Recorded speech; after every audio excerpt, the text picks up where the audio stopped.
Hey everybody, welcome to another amazing episode of the Rundown with Ramon show, a Rundown with Ramon podcast, talking to James Orsini, who I think if I said the title you have now, James, it would be a, meaning you've had so many different things you've done, so many different titles at Vaynerx Even and before. In these hallways, right? Yes, and so, but James, who are you? Why don't you tell people who you are? Yes.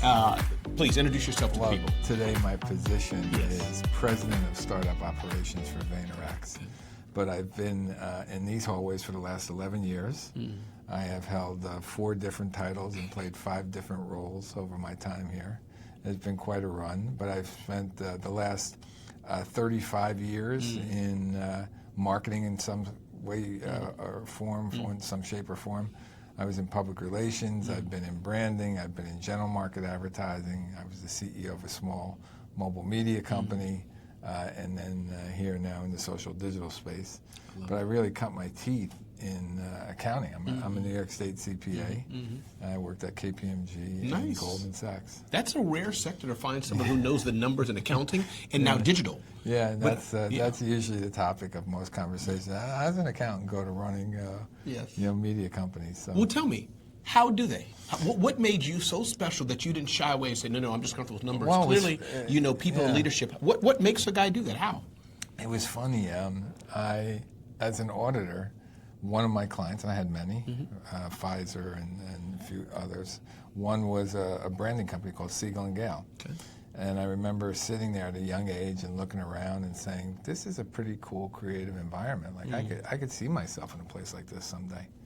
And I think that's what planted the seed. Like, I just found my way. And then I got a call when I was at Goldman Sachs from a guy who was working at Saatchi, somebody who I had worked with at KPMG. And he said, hey, James, the Saatchi brothers just bought a single public relations firm, and they're going to build a worldwide company. And if you leave Goldman Sachs, someday you'll be the CFO of that worldwide company. But you got to leave Goldman, which is not what people were doing in the 80s. Right. Nobody was. That was the marquee name. It still is, but marquee name. Everybody was trying to get there rather than leave there. But I took a shot, and we did it. What are the elements that you think or that you know that it takes to succeed in the roles you have? Meaning, what's the special sauce that it takes to do what you've accomplished? And clearly, you had a track record of leading and growing.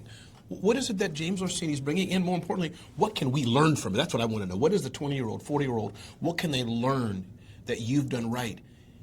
And you're working at the best companies in the world, Vaynerx, Saatchi, and others. And even your detailing company. I think, wow. All now versions. You really go back. I think you hit on it. It's never stop learning. So, and I like to say, be a sponge and not a rock. So just kind of absorb where you are.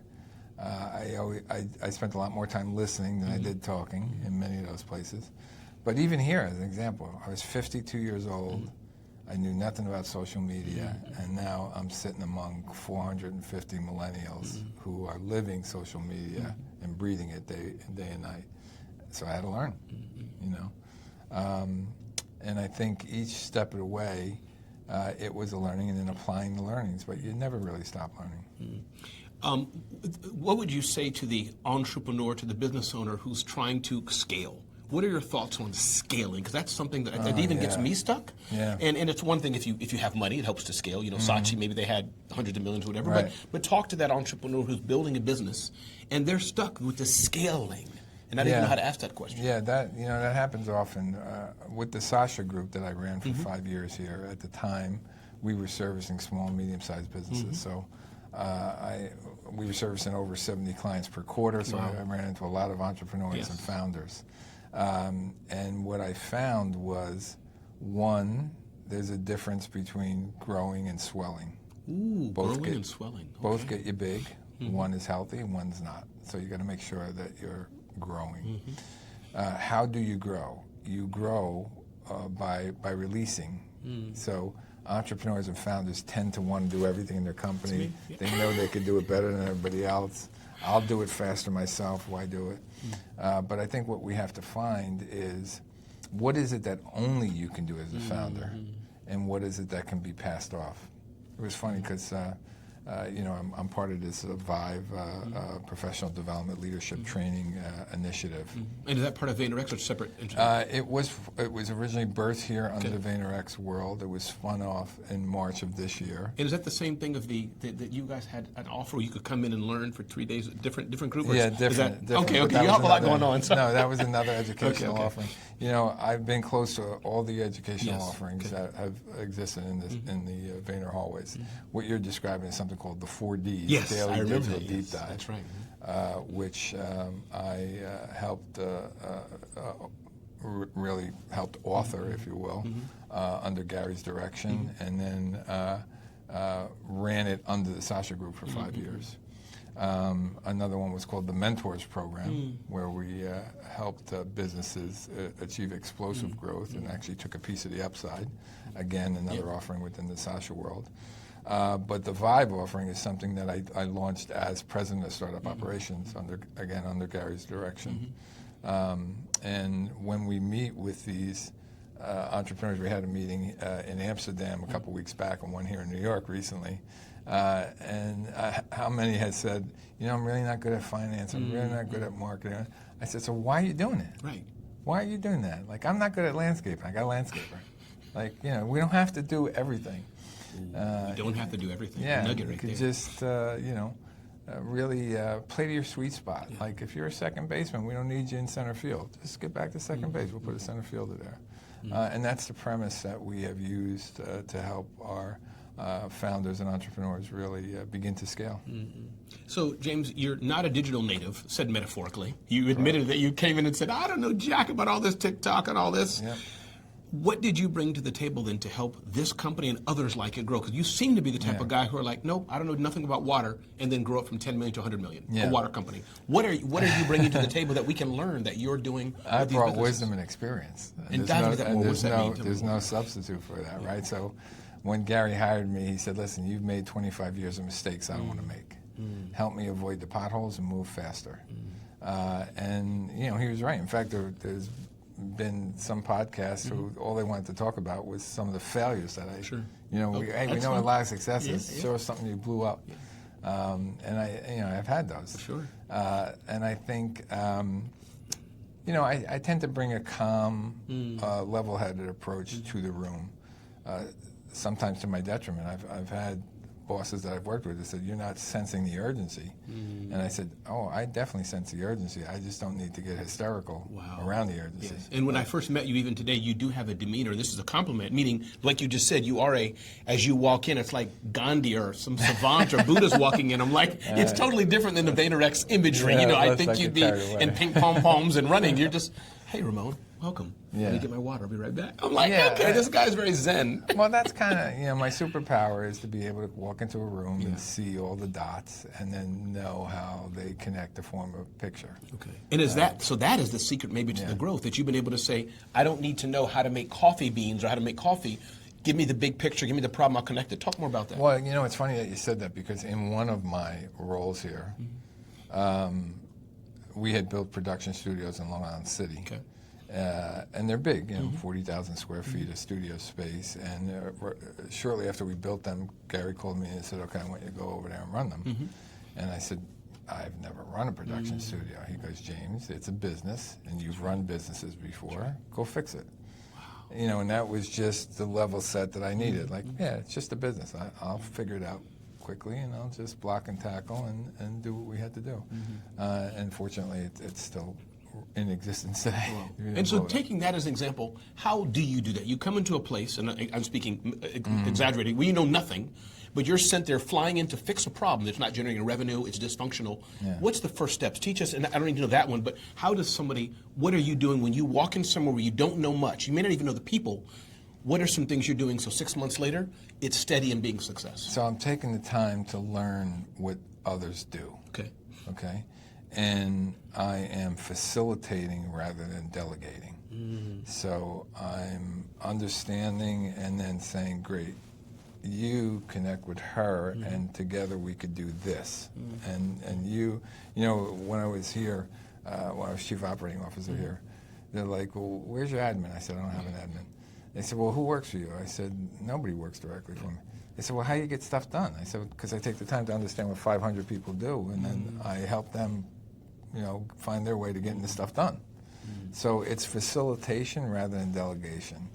But it really starts, again, back to that listening and learning and understanding what everybody else does. And then I take the time to educate them on our direction. Hey, guys. That's the job of a leader. Yeah. We're going to purpose to make profit. Okay. We're not going to look in the rearview mirror and say, how did we do after the fact? We're going to purpose to make profit. Now, let me explain to you what profit is. Okay? I don't take for granted that everybody's an accountant and knows. So we talk about a simple business model. We sell ideas for money. Can't give our ideas away because we sell them. That's how we make money. And you're teaching the team this because, at your point, the videographer may not know. He's coming here to shoot video, but you say, stop. Yeah. Here's why we're doing it. Is that kind of the idea? Everybody, here's what we're trying to do here. Is that exactly? Okay, go ahead. Yeah. And then helping them understand, okay, so in the case, let's stick on the studio case. So what are we doing with the empty studio rooms? Well, we're waiting for bookings.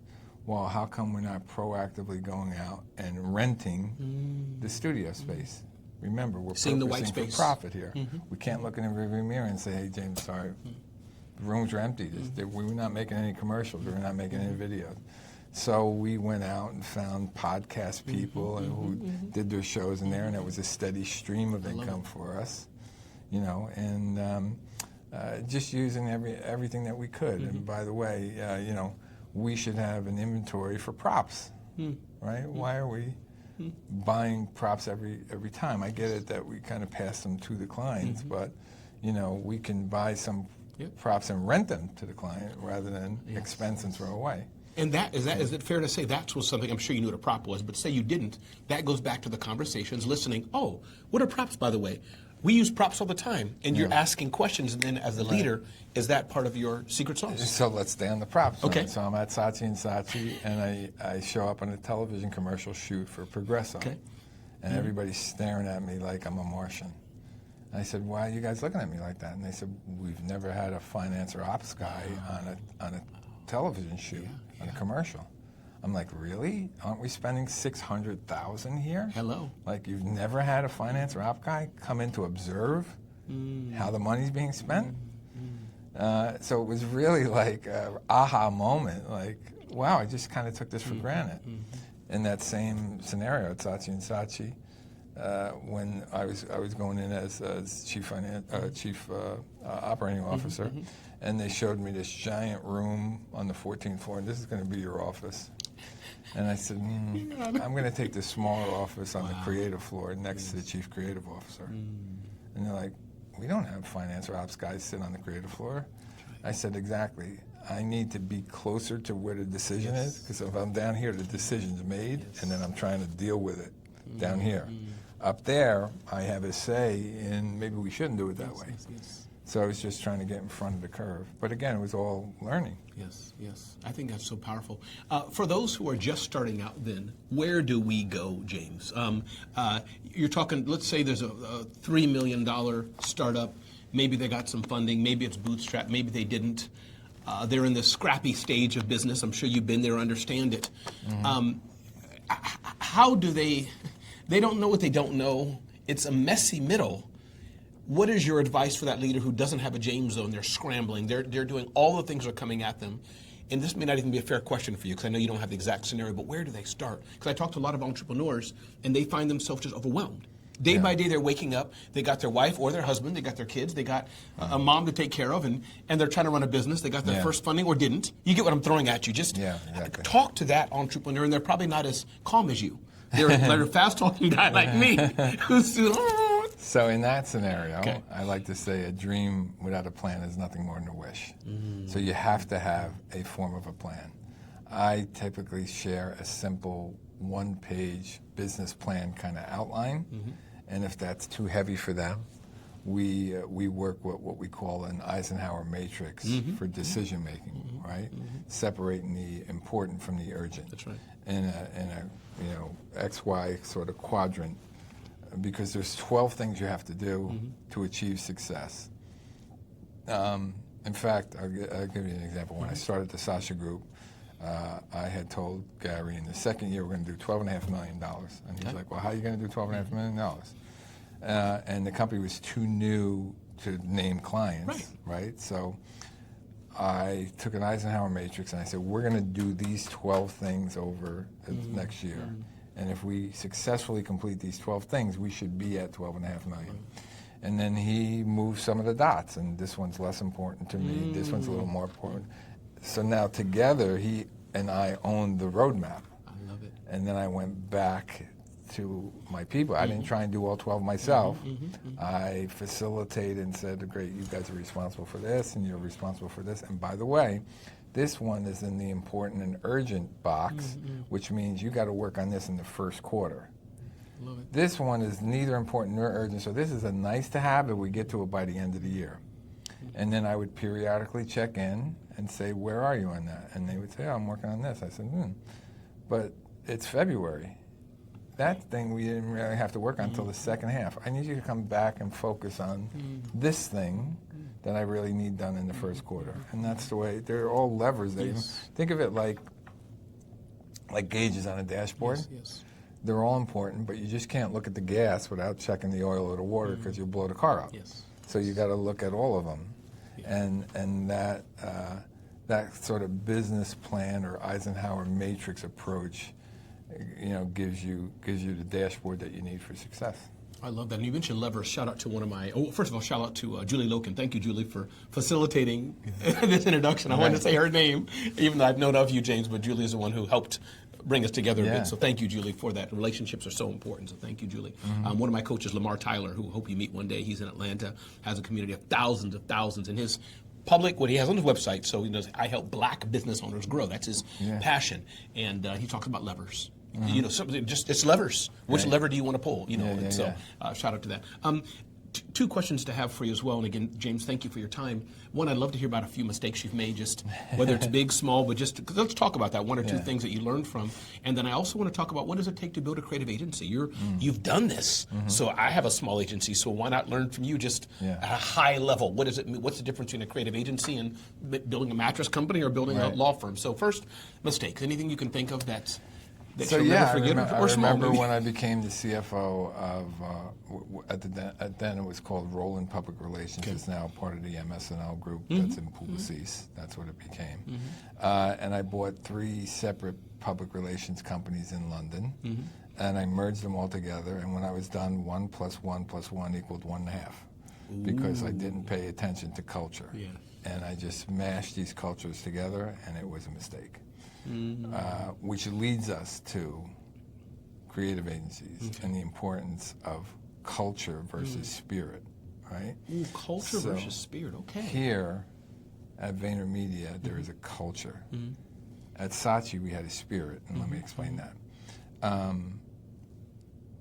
A spirit is like a fan at a football game. You're cheering when there's a touchdown, and you're crying when there's a fumble, booing the team, right?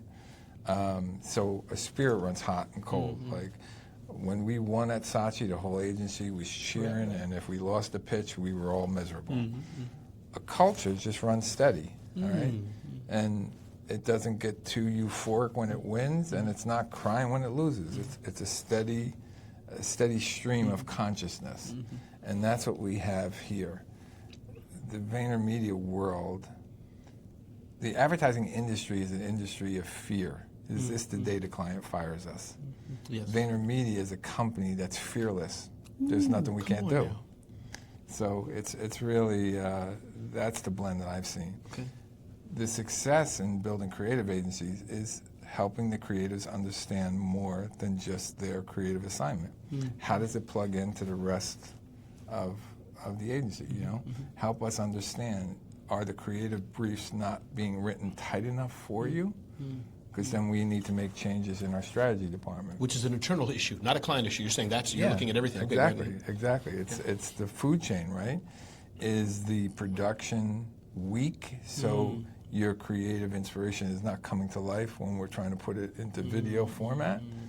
So we may have to address that. So it's just understanding how what's to the left and right of you come together, and not just staying focused on your myopic approach. This is what I've seen for success in a creative agency. I love that. And any thoughts on AI, James? And if you need to take a sip of water, no problem at all. Yeah, thank you. Yeah, no problem. But I just want to talk about, AI. I know that many people are nervous and scared, and we all are. Every industry is. AI is the big thing. I use it all the time. But thoughts on AI at a high level? Anything? I'm curious you think about AI, so I'm leaving it open. But also in the world of creatives. Just curious your TED talk on AI. I just saw a piece from one of our leaders here, who spoke into his, whatever it was, ChatGPT or Claude or whoever he spoke to create an ad. And spoke for 30 seconds, and then an ad came out, and less than a minute later, and it was scary good. But he's the one who wrote the brief. AI didn't write the brief, right? So he spoke the brief into the phone. So I think AI is powerful and will become useful. I remain curious as to how it generates additional revenue growth. At the moment, what I'm seeing is it is about cost savings, right? Do this and we don't need that anymore. As opposed to, it's going to open this whole new world of revenue that wasn't there before. And it's kind of the same thing that I saw in the dot-com era, right? So if you think about all, some of the social platforms, they resorted to a 150-year-old advertising model to make money, right? We're going to serve you an ad in some way, shape, or form. Which is so much declining now. Yeah, so I remain curious, about that, but it's clearly here to stay. Yeah. And I think we'll together have to find the best use of it, but I don't think we need to fear it, because I think it'll open even more opportunities. No, I love it. And I have 100 questions I can ask you, but last question, I think, ish. But I also want to know anything I didn't ask you that you wanted to share. What's next for James? Talk a bit about you personally. Do you fish? Do you play golf? Do you play piano? What do you like to do? Are you a reader? Do you gamble? I don't know. Just talk a little bit about what we don't know about you personally. Whatever you want to share with the public. If you know me, you know my family, because I am a big family guy. I really enjoy spending time with my wife and children. I've had a beautiful 36-year marriage this year. That's nice, and I'm on 32, so congratulations to us. Yeah, I have 3 children. My oldest, 29, who's married. I have a middle one who's engaged to be married, and my youngest living here in the city. I love to travel a bit. Nice. And I love advice and counsel and mentoring. I mean, I'm doing that now. I was just on with before coming to this, a student who just graduated and honestly just doesn't know what he wants to do. He's got a degree, but he's like, look, I'm trying to figure this out. And you said yes to me. Yeah. So that means a lot. I mean, you're running a huge, but I'm honored that you said yes. Yeah, no, I'm glad we were able to do this together and find our way to hopefully helping some of the folks in your audience get some direction. No, it has been. And then anything I didn't ask you, and again, if not, it's okay, but I always just ask in case anything on your mind that you wanted to say or share that I didn't, and if not, no problem. Yeah, so I think, by the time this airs, I would have officially retired from VaynerMedia here, where I've been for the last 11 years.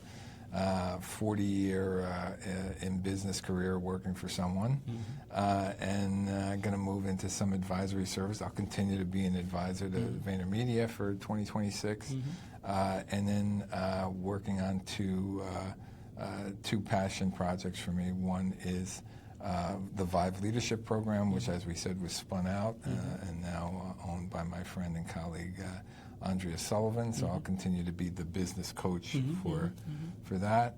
And then 2 ex-Saatchi folks that I worked with 30 years ago who have a company in London called Factotum that they're bringing here to the U.S., and they provide some back office services to small businesses. So I love it. I'm going to help both of them really bring their vision to pass. I love it. And for those who don't know Vive, can you just say that slowly or spell it? It's Vive, V-Y-V-E. Okay, great. And it's for entrepreneurs and founders and Fortune 500 marketers. We cross-pollinate them, right? So to your point about scaling and delegation, that's what the founder, that's what the entrepreneurs learned from the marketers, and the marketers learned from the entrepreneurs about speed and not being afraid to fail and learning more from their failures and mistakes. So we think it's a unique blend when we bring these two groups together, because we have found lanes for entrepreneurs and lanes for marketers, but never found one that brings the two together. I love that. And we've been successful. It's been running now for 2 years. Well, we'll make sure to promote that and share that out even more. And then the other company that's, I know, launching in the U.S., do you want to talk about that a bit? Just remind us to say the name again so we can... Factotum, Factotum, Factotum. They're in the UK now, and they're coming to the US in 2026. And they provide bookkeeping and tax, payroll, human resource compliance, like they'll do your employee manuals and job specs, things like that. They do recruiting. That's huge. They do some light IT services, landing pages for websites, and some cybersecurity. And they do some small marketing, PR, and social for smaller businesses. Sounds to me like, so you're a smaller business growing, and you want to give one check, one number to call and say, hey, we need a broad range of back office. Exactly. They can kind of, hey, as you're growing, we'll handle this. We'll get some light marketing done, and we'll run your business. You need to hire 5 more staff, 10 more staff, whatever, manage it, being compliant. We got you, so you can focus on your business. Is that about? Exactly. The founder of that business originally worked for me 30 years ago. Nice. Had his own accounting firm, which he sold, and then he always said to himself, if I were to do it again, I'm going to do more than just accounting, because they always call me for something else, and I have to say no. So this business is a little deeper breadth. It's not necessarily about offshoring for the cheap. It's more about customer service, reasonably priced customer service for these smaller businesses. That also help with some strategy and vision. Obviously, I'm going to bring in operational acumen to these things. And they just felt that the opportunity for growth is bigger here in the U.S. than just in the U.K., where they've been for the last 5 or 6 years. So met with folks at the British consulate who are responsible for bringing businesses from the UK to the US. And they were like, you guys are going to be a lifesaver to us, because every business that comes over, they don't want to build a back office. They come to us looking, and we make all these phone calls. And now you're a one-stop shop. I appreciate it. James Orsini, leading many things at Vaynerx over the years. Just a wonderful human. Thank you so much for being on today's Rundown with Ramon and for being with us. I'll see you in Chicago. You will. Creative Con. Yeah, I'm looking forward to that. Thank you, James.